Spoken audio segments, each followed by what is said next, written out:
we've been delving into this season of joy. And with that, we've been exploring the book of joy, that was compiled by Doug Abrams with His Holiness the Dalai Lama and the Archbishop Desmond Tutu, to share with the world a book of joy, a book of the culmination of love.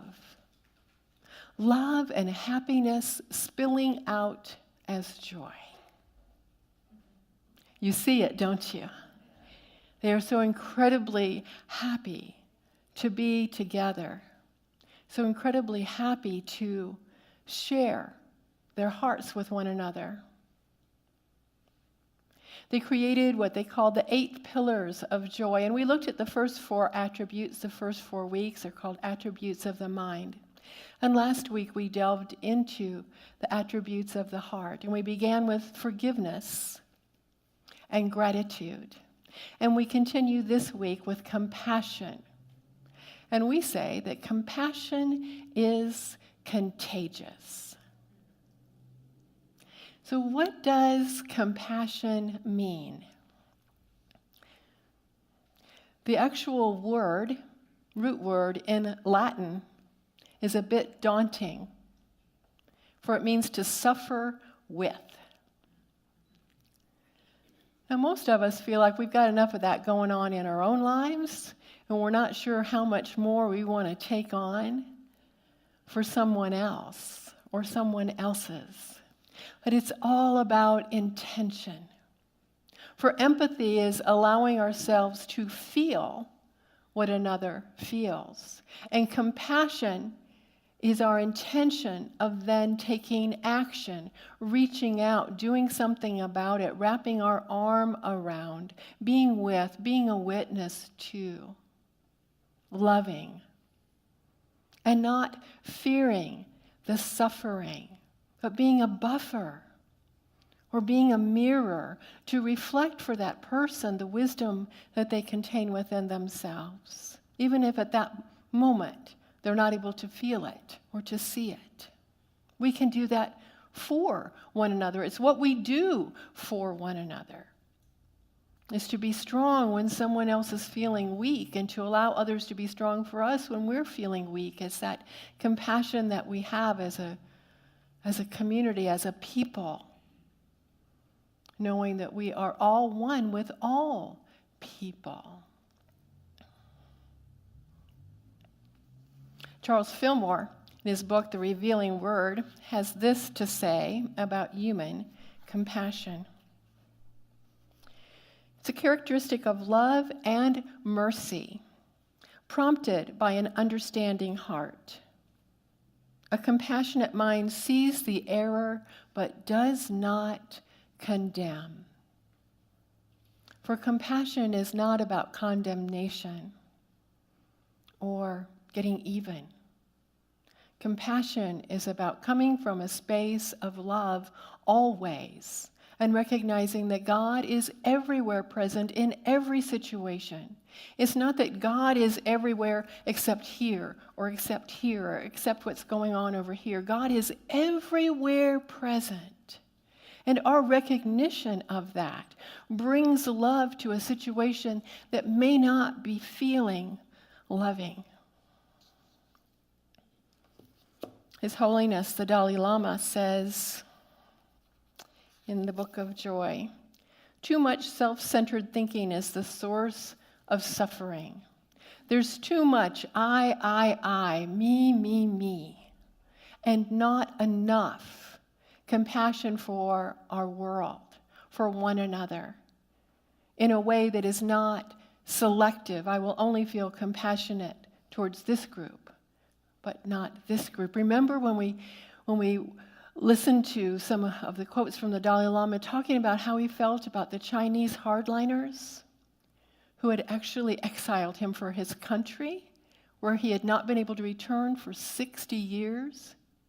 He said he could not feel anger in his heart. That would not serve him or anyone else. He felt compassion for the other, whoever the other was. And the Archbishop Desmond Tutu says, It takes time. We are growing and learning how to be compassionate, how to be caring, how to be human.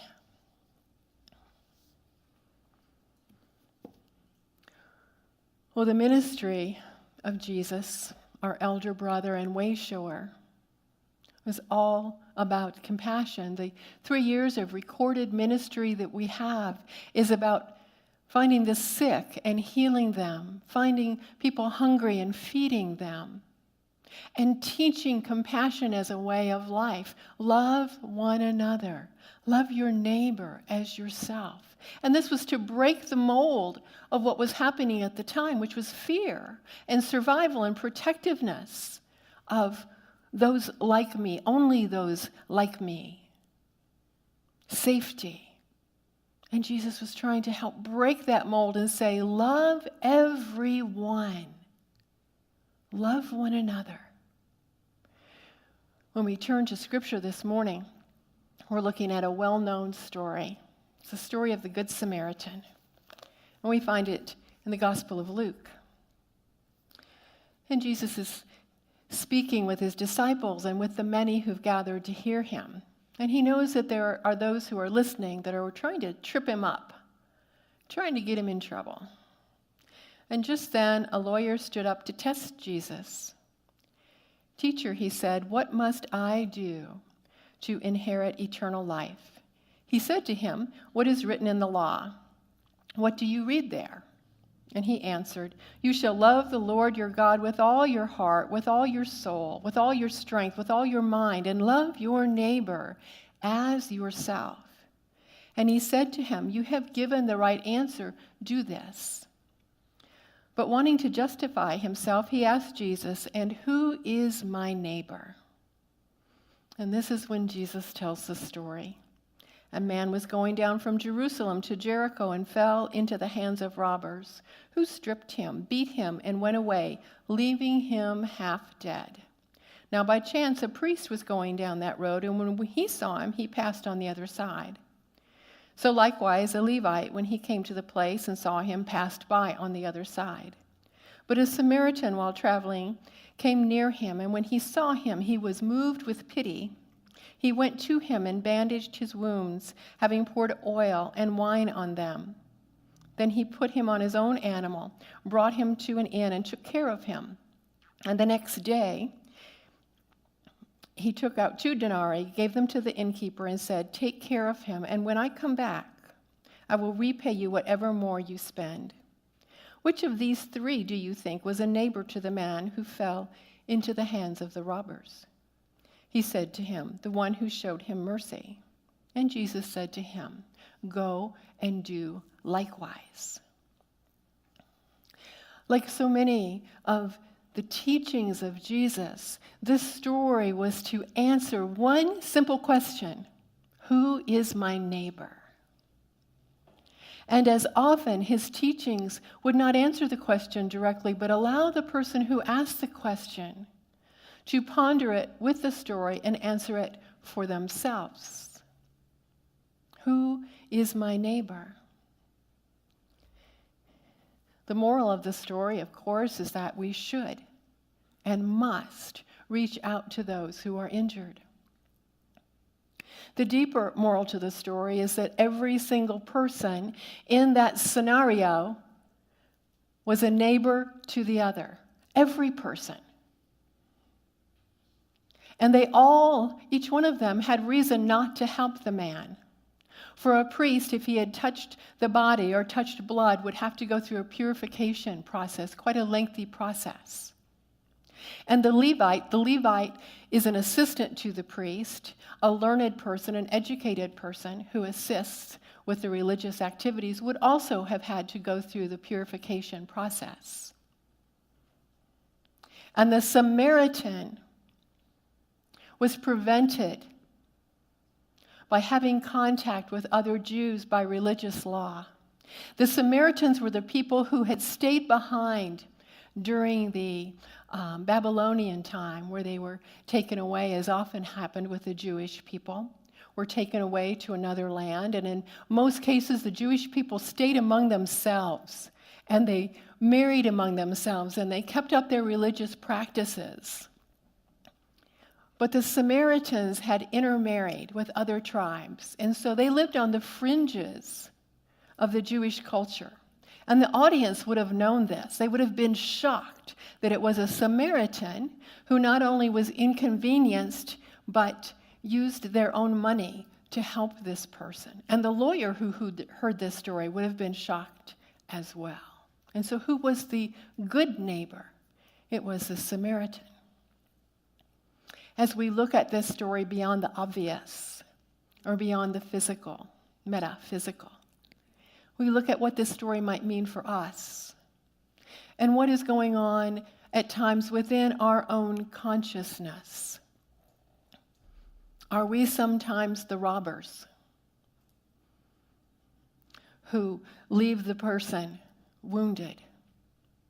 Are we sometimes the victim who has been wounded? Are we sometimes the priest, the religious one, who cannot be bothered by everyday events such as this? Are we sometimes the educated one who hide in our education and don't reach out to the other? Are we at times the Samaritan that doubts our own self-worth but finds the strength within us to act anyway? Who steps forward regardless of how we may feel others view us? We risk it all and step forward to truly be that neighbor that loves one another. This is how we bring heaven to earth, by living and leading in love.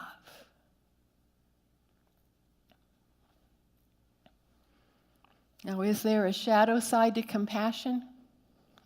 There's a shadow side to everything. We may not want to be compassionate towards another person. We may fear that they will take advantage of us. We may fear that if we sit in compassion with another person, they may not be honest with us, or they may harm us. We may find ourselves creating relationship that's not healthy, a dependency relationship. Or we may fear, I can't be compassionate with another, for there's so much going on in my own life I can't take on anymore. And we may not want others to be compassionate towards us. We may feel distrust. What do they want from us? Why are they showing me compassion? Am I going to owe something to them if I let them help me? And what I think is probably more common for folks is that we have a tendency to stuff things, do we not? Then someone shows us compassion and we're afraid that the dam is just going to break, the tears are going to flow, and we're not going to be able to help ourselves and perhaps embarrass ourselves. Like the little kid that bruises their knee, falls off their bike, and they don't make a sound till they get home and see mom. And then they burst into tears. It's like that. We live life kind of sucking things in, and then when someone touches us, when someone shows us compassion, it all comes out. And so we have a fear around that. And that's natural, of course. It's also natural to move past that, to allow compassion to flow naturally, to remove those barriers that we have. For when we show compassion, it elates not only ourselves, but the other person. It elevates, relieves stress. Both the Archbishop and His Holiness the Dalai Lama are very clear in their understanding. The compassionate concern for others is instinctual, that we are hardwired to connect with one another. We're hardwired for this. We are social animals. Even for kings or queens or spiritual leaders, their survival depends on the rest of the community. So therefore, if you want a happy life and fewer problems, you have to develop a serious concern for the well-being of others. The Archbishop said, "Our human nature has been distorted. I mean, we are actually quite remarkable creatures. In our religions, I am created in the image of God. I am a God carrier. It's fantastic. I have to be growing in God-likeness in caring for the other. I know that each time I've acted compassionately, I've experienced a joy in me that I find in nothing else. And even the cynic will have to admit that is how we are wired. We are hardwired to be kind, to be compassionate, to risk our ego, to risk our sense of safety, and reach out to one another. It's what beloved community is all about. And it is prayer work. When we are not sure how to be, how to express, we go to prayer and we say, show me, guide me, show me my strength, show me the compassion, guide me in what to do. And then do that. Each one of us.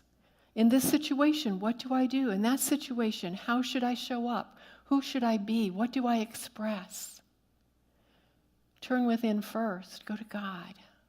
Go to Spirit. Go to the strength, the love, the wisdom that is within you, always has been and always shall be.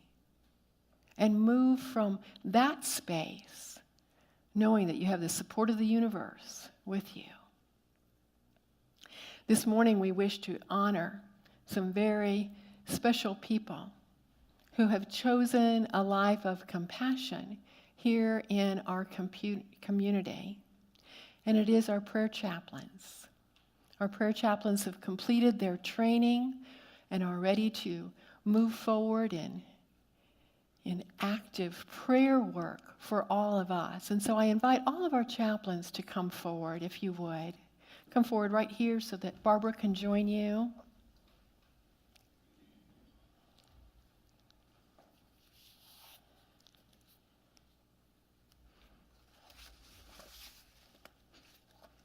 And turn around and face the congregation so they can see you.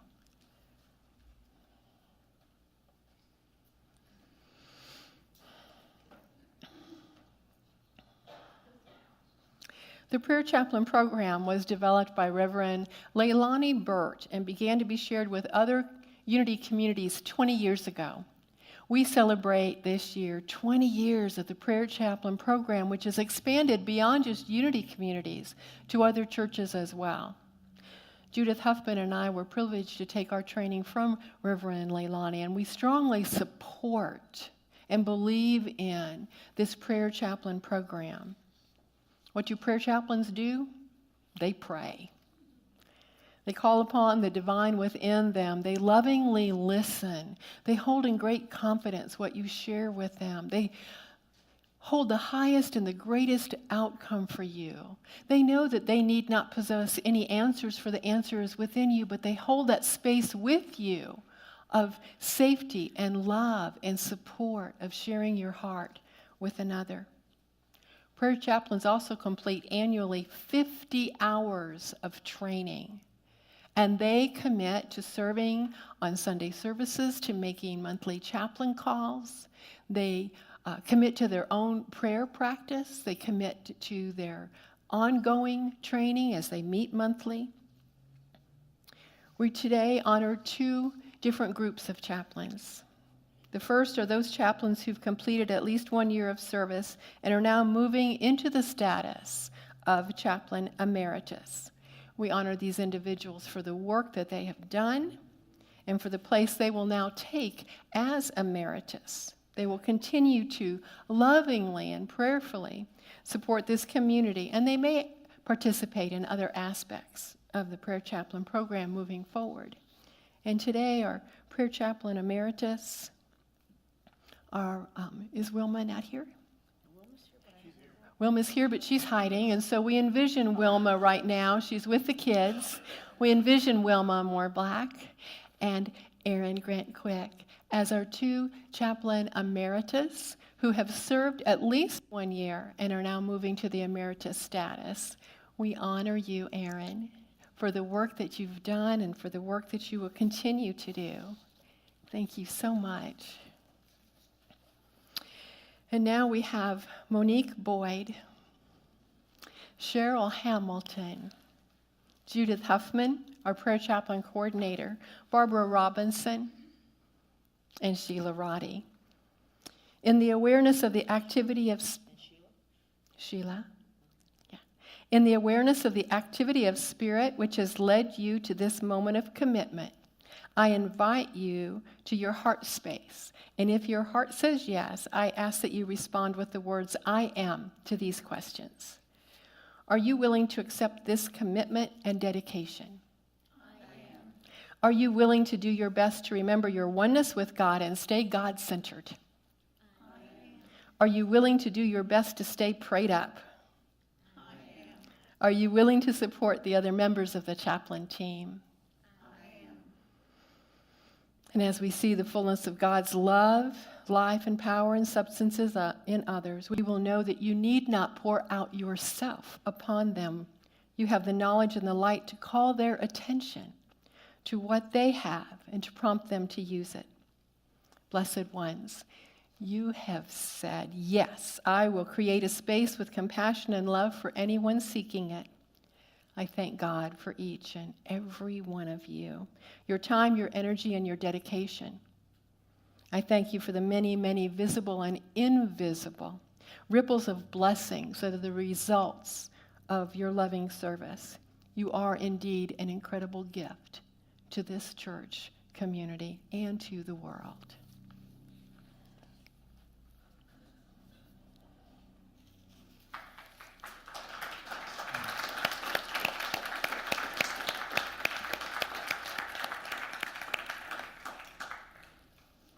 On behalf of the entire Unity community, we thank you, we appreciate you, we love you, we bless you. Let's rub our hands together, guys. Together we say, we love you, we bless you, we appreciate you, and we behold the Christ as you. Thank you.